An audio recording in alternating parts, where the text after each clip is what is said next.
guys. So I try to do a video on the ACCA for you every week, and I've realized that I've done many technical videos, but I've not really done a video on a career path. Now, you know that I think that the ACCA is your passport to doing whatever you want to do in the future. I think it is an absolutely fantastic foundation. However, how do you choose what you want to do in the future? You know, from my past videos, I have jumped a bunch of careers. My goodness, it took me a long time to fall into one where I actually fit.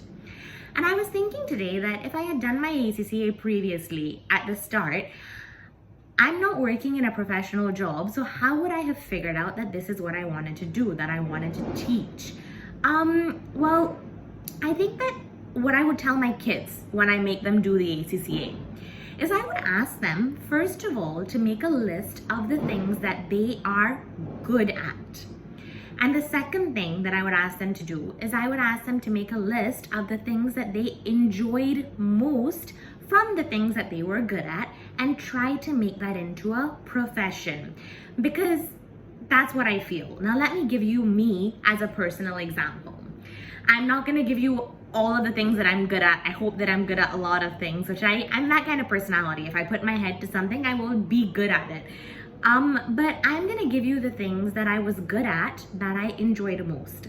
I enjoyed studying. You guys know that. I love studying. I enjoyed communicating and interacting with people. I enjoyed my language. I'm lingual. You know that I speak 3 or 4 languages.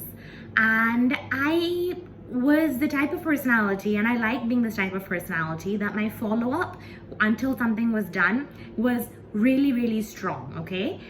My husband hates that about me, because imagine having a wife who's reminding you to do something every 5 minutes. But these are the things that I was good at, that I enjoyed most. Now, I took these things and what did I do? I made it teaching, which I think anybody can do if they make these 2 lists. I was good at studying, so I knew my work. I could convey it to somebody well because my communication and my language was good.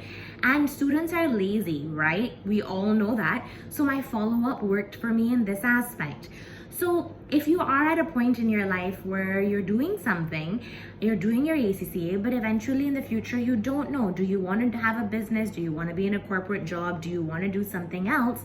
I would really suggest that you make these 2 lists and create a profession out of it. I'm sure it's possible. I wish that I had this advice when I was younger. I probably would have started when I was way younger and made more money. But yeah, and I do feel that our decisions with regards to our career paths are very imprinted by our parents.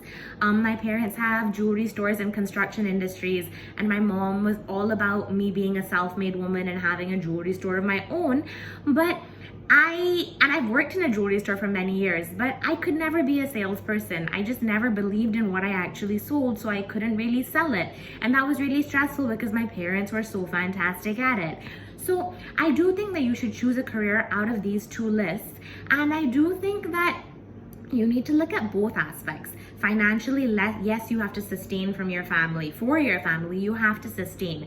But if you don't have a certain level of satisfaction from what you're doing, even if you're financially sustaining, you're not going to be doing that for very long. These 2 go hand in hand, and you need to find a balance between them. So this is my little input on if you are doing the ACCA and you're not sure what you want to do after, what you can do to help you decide. If you guys like the video, please like, please share, please subscribe, and comment if you want any other advice.